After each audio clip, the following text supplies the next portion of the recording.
비대면으로 온라인으로 이렇게 예배를 드리니까 황당합니다마는 이런 현실 속에서도 하나님께서 나중 형편이 더 좋아지도록 인도해 주실 줄로 믿습니다. 우리들 크리스찬들은 언제든지 그리스도 안에서는 범사에 합력하여 선을 이룬다는 확신으로 임해야 될 것입니다. 먼저 본문에 들어가기 전에 두 가지 특별 광고를 하겠습니다. 첫째는 이 비대면 예배가 코로나19 우한 폐렴으로 인하여 지금 2주째 실시하고 있는데 하루속히 이런 어려움을 벗어나서 정상적인 예배를 드릴 수 있도록 기도해 주시길 바랍니다. 두 번째는 우리가 방송 음향 조명 장치가 너무 낡고 또 비 맞고 노후가 되어서 이걸 전체를 바꾸지 않으면은 특별히 온라인 예배를 드리는데 상당히 지장이 있습니다. 우리 기독교 복음 방송 CTS에 저 설교가 매주 나가는데 그 방송국 쪽에서 너무나 수준 이하로 질이 떨어집니다. 이 상태로는 방송이 계속 나갈 수가 없습니다. 그런 통보까지 받았습니다. 그래서 우리가 다 조사를 해보니까 방송, 음향, 조명 전체를 정상화하는데 3억 예산이 든다 합니다. 우리 신강두레교 입장에서는 지금 그럴 처지가 못 되니까 이 설교를 듣는 분들 중에 많은 분들이 십시일반으로 동참해 주시기를 바랍니다. 한 분이 3억 탁 낼 수 있으면야 좋지만은 지금 그럴 사정이 안 되니까 단 얼마씩이라도 우리가 방송 음향 장비 헌금 그런 제목으로 특별 관리를 할 테니까 방송 음향 장비 현금 그런 제목으로 제목 헌금으로 그렇게들 참여해 주시기를 바랍니다. 공자님께서 제자들과 함께 여행을 하면서 어떻게 하면 치국 평천하를 이룰 것인가? 공자님 시대가 난세인데 난세를 당하여 백성들의 고통이 너무 심하니까 어떻게 하면 평천하를 이룰 것인가? 그 주제를 가지고 고민하면서 다니는데 공자님 일행이 노자가 사는 마을을 지났습니다. 노자는 공자님보다 한 6, 7세 나이가 위인 분입니다. 워낙 노자의 사상적으로 수준이 높으니까 이름이 널리 알려졌으니까 공자님이 제자 중에 한 분을 보냈습니다. 노자 어른께 가서 어떻게 하면 치국 평천하를 이루고 태평세대를 이룰 것인지 고견을 좀 부탁한다고 여쭈어라. 그래서 공자님이 제자 한 분이 콩밭 메고 있는 노자를 찾아가서 공손히 인사를 드리고 저는 공자님을 모시고 있는 제자입니다. 우리 스승께서 질문하시기를 어떻게 하면은 태평시대를 만들 수 있는지 평천하를 제대로 할 수 있는지 어르신네 고견을 좀 듣고 오라 했습니다. 그렇게 물었더니 노자가 콩밭 매던 것을 그냥 매면서 제대로 돌아보지도 않고 퉁명스럽게 한마디 했습니다. 너 스승께 일러라. 그렇게 묻고 다니는 사람이 없어지면 좋은 세월이 온다고 그래라. 그러고 입을 다물었습니다. 아주 유명한 얘기입니다. 노자의 사상을 무위자연사상이라 그럽니다. 천하만사가 우주의 원리대로 순행되고 있으니까 사람이 장깨를 부려서 사람이 수단을 부려가지고 잘해볼라 할수록 천하의 질서는 더 어그러진다. 무위자연, 자연이나 인간 세상 도리나 그냥 두어라. 그냥 그걸 노자의 무위사상이라 그럽니다. 뭘 어떻게 사람의 꾀로 수단으로 어떻게 하려 하지 말고 하늘의 뜻에 맡겨서 그대로 두면 좋아진다. 그 유명한 노자의 무위자연 사상입니다. 무위사상에 반대되는 말이 인위적입니다. 인이라는 말입니다. 사람들의 꾸미고 조작하고 그걸 영어로는 artificial manipulation이라 그럽니다. 요즘 정치하는 사람들 보면은 모든 분야의 그런 인위적인 조작의 흔적을 많이 볼 수 있게 됩니다. 우리 같이 초야에 사는 평범한 사람들이 보기에도 저거는 정부가 조작을 하는구나. 관계되는 사람들이 인위적으로 조작을 해서 자기들이 유익한 대로 끌고 가는구나. 그런 걸 느낄 수 있게 됩니다. 말씀드렸듯이 전문 용어로 artificial, 인위적, manipulation, 조작이라 말을 씁니다. 인위적인 것과 무의적인 것을 넘어서는 제3의 길이 있습니다. 강남의 영동교회 정형구 박사라고 있는데 아주 내공이 강한 좋은 목사님입니다. 그 목사님이 주기도문 연구라는 좋은 책이 있습니다. 내가 후배가 쓴 책이지만은 내용이 좋아서 몇 번 거듭 읽었습니다.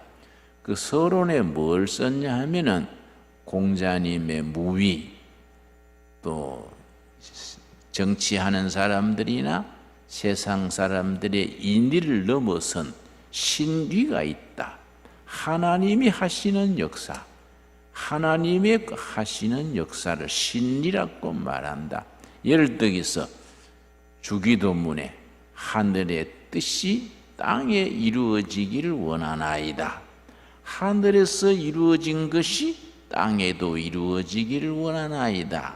신의의 차원이라 할 수 있겠지요. 여러분, 출애굽기 14장 우리 다 한번 찾아보겠습니다. 출애굽기 14장 13절 우리 찾아보겠습니다. 천천히 찾겠습니다.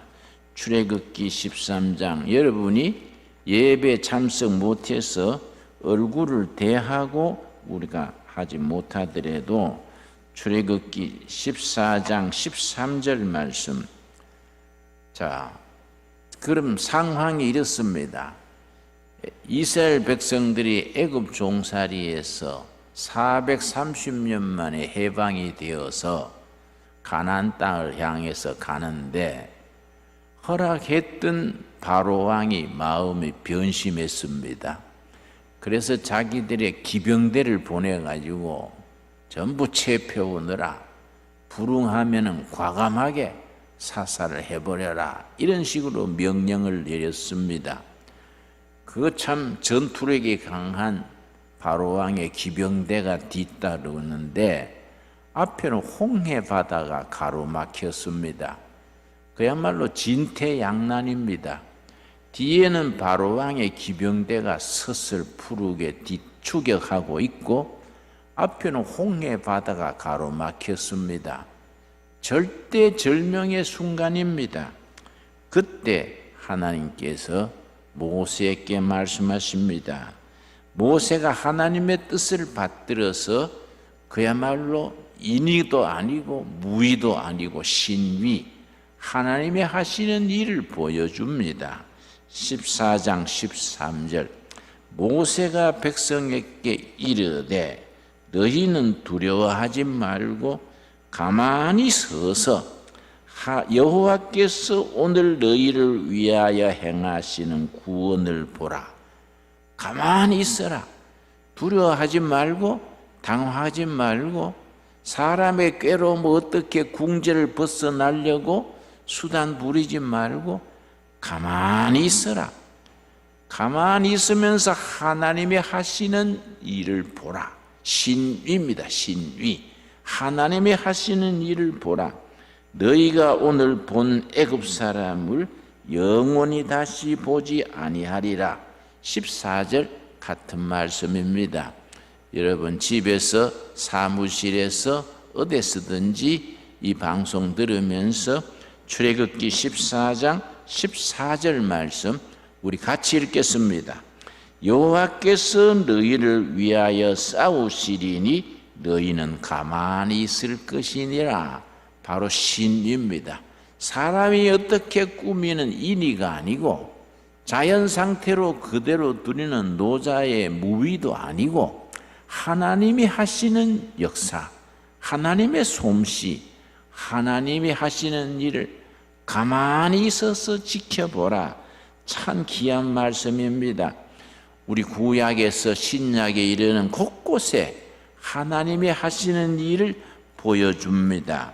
그 신비의 경지를 보여줍니다. 오늘 본문 말씀 사도행전 12장 5절 찾겠습니다. 사도행전 12장에 베드로가 감옥에 갇혔습니다. 감옥에 갇혀서 그 다음 날 사도 바울을 처형하려고 지금 계획이 진행 중입니다. 그런데 교인들은 어떤 집에 모여서 합심해서 기도하고 있습니다. 이럴 때 하나님이 하시는 역사가 나타납니다. 사도행전 12장 1절입니다. 그때에 헤롯 왕이 손을 들어 교회 중에서 몇 사람을 해하려 하여 요한의 형제 야고보를 칼로 죽이니. 헤롯 왕이 예루살렘 교회가 2만 명으로 늘어났습니다. 예루살렘시 인구가 많을 때도 아닌데 갑자기 일어난 예루살렘 예수 그리스도의 교회가 2만여 명으로 폭발적으로 부흥되니까 기존 세력이 위협을 느낄 수밖에 없습니다. 정치 세력인 헤롯 왕, 식민지 지배 세력인 로마, 또 기존 종교인 제사장, 바리새인, 서기관들이 위협을 느껴가지고 이걸 어떻게 없앨까 작전을 짭니다. 그래서 먼저 요한의 아들 야고보를 잡아가지고 칼로 처형을 해봤습니다. 군중들의 반응이 어떤가, 민심이 어떻게 돌아가는가 반응을 봤더니 예루살렘 시민들이 좋아하는 겁니다. 야, 과감하게 그런 이단을 처리하는 거 잘한다, 잘한다. 반응이 좋은 걸 보고 이제 거물 중에 거물 베드로를 처형하려고 손을 댑니다. 2절입니다. 요한의 형제 야고보를 칼로 죽이니 유대인들이 이 일을 기뻐하는 것을 보고 베드로도 잡으려 할새 때는 무교절 기간이라. 무교절에 이어진 절기가 무교절임, 6월절에 이어진 기간이 무교절입니다. 무교절 기간 동안에 먼저 야고보를 처형하니까 민심이 찬성하는 걸로 돌아가니까 이제 거두 중에 거두, 제자 중에 제자 베드로를 처형하면은 이 집단은 오합지졸로 흩어질 것이다. 이러고서는 베드로를 감옥에 가두었습니다. 4절 말씀. 잡음에 옥에 가두어 군인 내식인 내 패에게 맡겨 지키고 6월절 후에 백성 앞에 끌어내고자 하더라. 베드로를 옥중에 투옥시키고는 그 다음 날 아주 형 집행하려고 다 끔을 들이고 있습니다. 그럴 때 하나님의 역사, 신위가 나타납니다. 5절입니다. 이에 베드로는 옥에 갇혔고 교회는 그를 위하여 간절히 하나님께 기도하더라. 교인들이 무슨 칼 한 자루 있습니까? 군자금이 있습니까? 군사 조직이 있습니까? 교인들이 할 일이 그때나 지금이나 뭐 있습니까? 모여서 하늘의 하나님께 기도하는 것밖에 더 있습니까? 베드로는 옥에 갇혔고 교인들은 어디인가 모여서 밤새 철야하면서 기도했습니다. 하나님께 간절히 기도했다고 했습니다. 그때 6절 말씀, 헤롯이 잡아내려고 하는 그 전날 밤에, 내일이면은 베드로가 처형되는 날 그 전날 밤에 베드로가 두 군인 틈에서 두 쇠사슬에 매여 누워 자는데, 중죄수기 때문에 그냥 감옥에 가둬 놓는 게 아니고 발, 손을 다 쇠사슬에 채우고 그 옆에 또 군인 2명이, 간수 2명이 옆에서 같이 자는 겁니다. 무슨 일이 일어날까 해서 군인 틈에서 두 쇠사슬에 매여 누워 자는데, 파수꾼들이 문 밖에서 옥을 지키더니 참 삼엄한 경계입니다. 쇠사슬에 묶이고 군인 2명이 옆에서 같이 자면서 지키고 문 앞에는 파수꾼들이 지키고 있습니다. 그러나 하나님께서 그게 문제가 되겠습니까? 7절입니다. 7절부터 하나님의 역사가 나타납니다. 호련히, 갑자기지요. 호련히 주의 사자가 나타나매 옥중에 광채가 빛나며 또 베드로의 옆구리를 쳐 깨워 이르되 급히 일어나라 하니 쇠사슬이 그 손에서 벗어지더라. 손발에 쇠사슬을 채워놨다고 안심하고 자고 있는데 하나님의 사자 천사가 나타나서 옥중에 광채가 빛나고 베드로를 옆구리를 차면서 깨웠습니다. 베드로야, 일어나라. 일어났더니 손발에 묶인 쇠사슬이 그냥 풀어져 버렸습니다. 하나님이 그런 게야 손바닥 뒤집기 아니겠습니까? 그 다음 8절입니다. 천사가 이르되 띠를 띠고 신을 신으라 하거늘 베드로가 그대로 하니 천사가 또 이르되 겉옷을 입고 따라오라 한대, 천사가 베드로에게 쇠사슬이 풀리게 하고 옷을 입게 하고 따라오라 그랬습니다. 9절 말씀, 베드로가 나와서 따라갈새 천사가 하는 것이 생시인 줄 알지 못하고 환상을 보는가 하더라. 우리말로 쉽게 말하면 이 꿈인가 생신가 어떻게 된 일인가, 비몽사몽간에 취해서 지금 천사가 시킨 대로 하는 겁니다. 10절이 오늘의 본문 말씀입니다. 이 말씀이 오늘 우리들 사회 속에서, 교회 안에서 비대면으로 예배드리고 있는 이 슬픈 현실에서 지금 또 사도행전 12장 10절의 역사가 우리 중에 일어나게 될 줄로 믿습니다. 10절 말씀, 이에 천사와 둘째 파수를 지나 시내로 통한 쇠문에 이르니 문이 저절로 열리는지라. 그 튼튼하게 잠근 옥문이 저절로 열렸습니다. 그러고 이어서 한 거리를 지나며 천사가 곧 떠나더라. 쇠문이 저절로 열리는지라. 여러분, 하나님이 여시는 이런 겁니다. 사람이 열쇠로 여는 것도 아니고 동지들이 여는 것도 아니고 인위적으로 어떻게 여는 것도 아닙니다. 그리고 자연이 무의로 어떻게 되는 것도 아닙니다. 하나님의 하시는 일입니다. 쇠문이 저절로 열리는지라. 밖으로 나와서 한 거리를 지나며 천사가 곧 떠나니라. 밖으로 완전히 나왔더니 천사가 그때 떠났습니다. 그래서 베드로가 성도들이 모여 사는 집으로 찾아갔습니다. 11절입니다. 이에 베드로가 정신이 들어 이르되 내가 이제야 참으로 주께서 그의 천사를 보내어 나를 헤롯의 손과 유대 백성들의 모든 기대에서 벗어나게 하실 줄 알겠노라. 온 예루살렘 시민들이 교회를 싫어하고 나사렛 예수의 역사를 빈정거리던 사람들이 그렇게 경장하는 듯 하더니 내일이면은 베드로가 처형되는구나 하고 베드로 처형되는 장면을 보러 나가려고 잠자리에 들어있을 때입니다.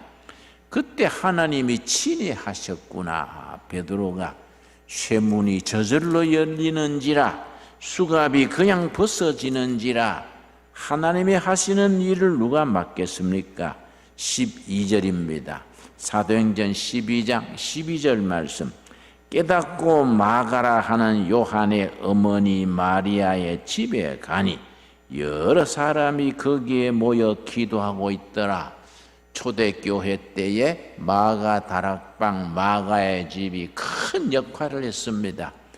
오순절 성령 충만의 역사도 마가의 집에서 다락방에서 일어났거리와 옥에 베드로가 갇힌 뒤에 마가의 집에 모두 모여서 옥중에 있는 베드로를 위해서 밤새워 기도할 때입니다.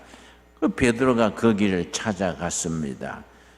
그들은 열심히 기도하고 있었는데 13절입니다.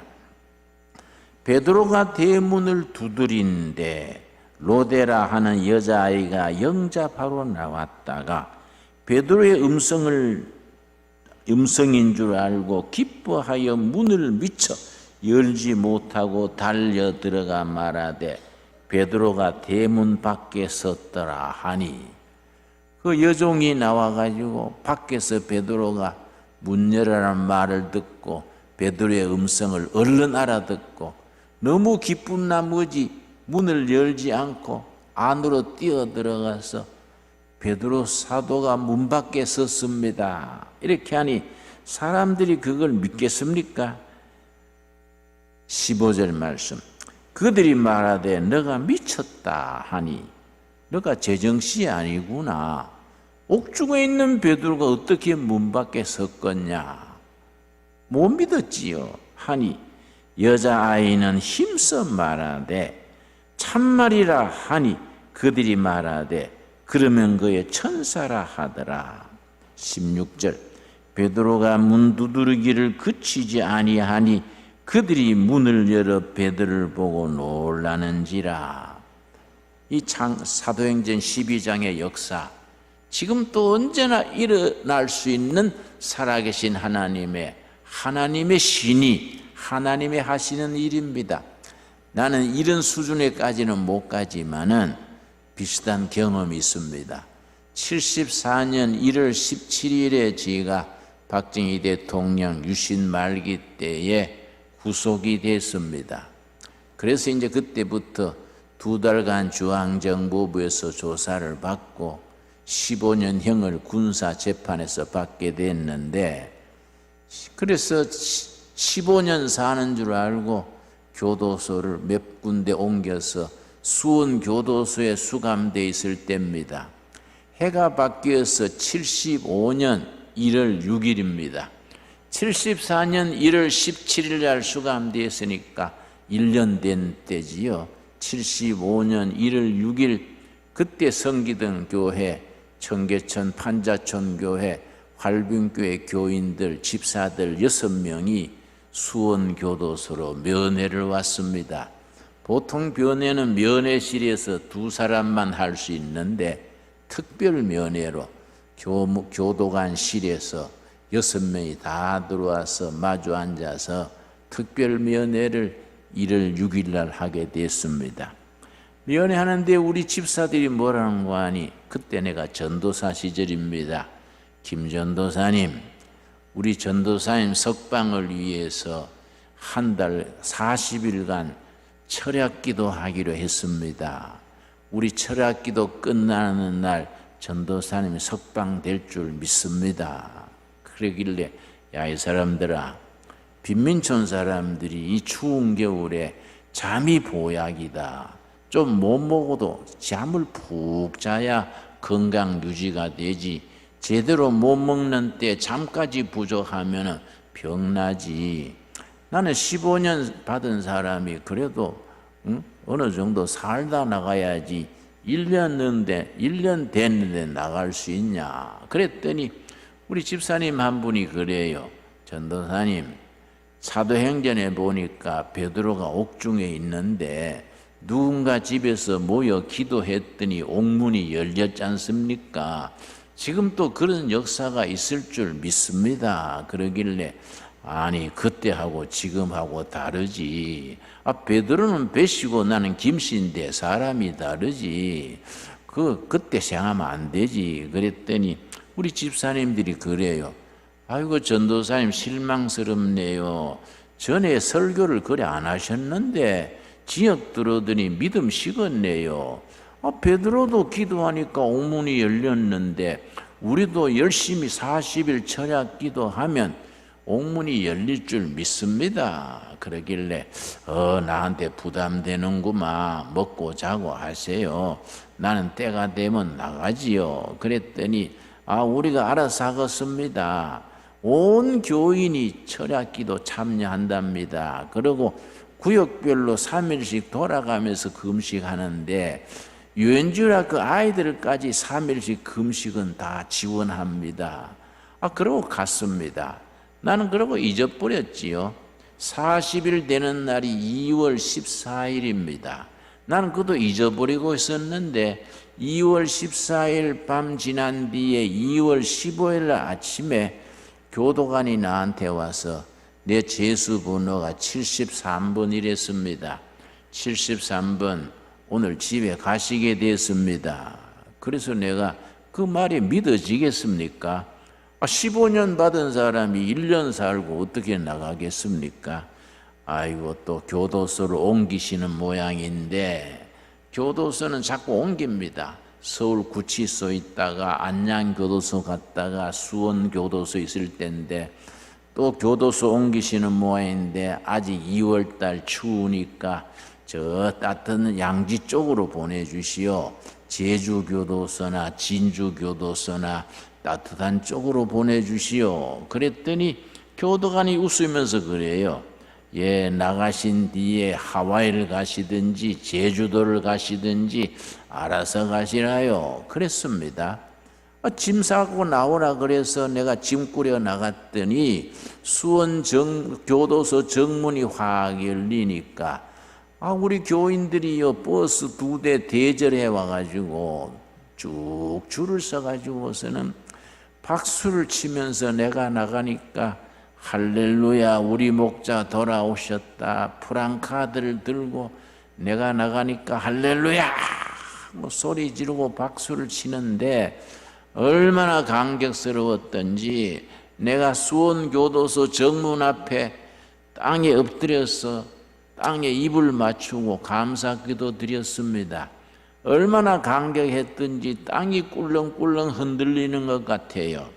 여러분, 하나님께서 베드로의 수갑을 풀게 하시고 쇠문이 저절로 열리게 하시고 사람으로서는 생각할 수 없는 역사를 하나님은 능히 하시게 될 줄로 믿습니다. 이 땅에 코로나19 전염병이 있고 경기 불행이 있고 장마의 태풍의 어려움들이 연속 일어나서 교인들과 국민들이 어려움이 심히 어렵습니다. 이럴 때 우리가 사도행전 19절 말씀 하나님께서 베드로의 수갑이 풀리게 하시는지라 옥문이 스스로 열리게 하시는지라 하나님의 역사가 이 시대에 우리에게 다시 일어나게 될 줄로 믿습니다. 우리 믿는 하나님은 그런 역사를 기뻐하시는 하나님이십니다. 아까 읽은 출애굽기 13장에 뭐라 그랬습니까? 이스라엘 백성들이 14장이지요. 뒤에는 바로왕의 기병대가 뒤따르고 앞에는 요단 홍해 바다가 가로막고 있을 때에 얼마나 백성들이 불안하고 염려했겠습니까? 아이고, 우리가 애굽 땅을 벗어났다가 이어서 떼죽음 당하는 거 아닌가, 몰살 당하는 게 아닌가, 불안하고 두렵고 얼마나 백성들이 당황했겠습니까? 그때 모세가 뭐라 그랬습니까? 가만히 있어라, 가만히 있어라. 하나님의 하시는 일을 볼지어다. 가만히 있어라. 두려워하지 말라. 가만히 있어라. 하나님의 하시는 일을 볼지어다. 여러분, 출애굽기 14장 13절 14절 말씀이 오늘 우리 속에, 이 백성들 속에, 한국 교회 속에, 이 땅에서 다시 재현되기를 기도합시다. 우리가 그런 믿음을 가지고 나갑시다. 두려워하지 말아라. 가만히 있어라. 하나님이 너희를 위해서 하신 일을 보라. 하나님이 하신 일을 볼 때다. 여러분, 오늘 출애굽기 14장의 말씀과 사도행전 12장의 베드로의 수갑이 저절로 풀리고 쇠문이 저절로 열리는지라, 이 말씀 오늘 우리들의 가정에서, 교회에서, 이 나라, 이 백성들 속에서 다시 일어나게 될 살아계신 하나님의 살아있는 역사가 우리 속에서 거듭 일어나게 될 줄로 믿습니다. 그런 믿음을 가지고 우리가 열심을 다해서 하늘을 향해 부르짖어 응답받는 우리, 마가 다락방 마가 집에서 옥중에 있는 베드로를 향해서 합심해서 기도할 때에 쇠문이 저절로 열리더라. 하나님의 역사가 우리 속에서 다시 일어나게 될 줄로 믿는 믿음으로 다시 시작할 수 있게 되기 바랍니다. 기도하겠습니다. 하나님, 감사합니다. 때가 대단히 어려운 시기입니다. 온 백성들과 교회가 어려움에 처해져 있습니다. 우리 비대면 예배가 이 평생에 무슨 일입니까? 평생에 우리가 이런 일을 생각하지 못하고 상상하지 못하던 예배를 드리게 됩니다. 하나님, 우리 코로나19 우한 폐렴이 주님 스스로 물러나게 하여 주시옵소서. 하나님이 그들을 물리쳐 주시옵소서. 온 성도들이 각 교회에서, 골방에서, 기도회에서 하늘을 향해서 우러러 기도하는 소리를 들으시고, 갈릴리 호수의 풍랑을 잠재우신 하나님께서 이 땅의 전염병을 잠재워 주시고, 갈릴리 호수의 바람을 재우신 하나님께서 이 시대의 백성들의 염려와 근심, 불경기와 고난을 잠재워 주시옵소서. 믿습니다. 하나님께서 역사하셔서 베드로의 쇠문이 저절 스스로 열리는지라, 그 쇠사슬이 풀리는지라, 그 말씀이 다시 우리 속에서 현실로 일어나는 것을 체험케 하여 주시옵소서. 예수님 이름 받들어 기도드렸사옵나이다. 아멘.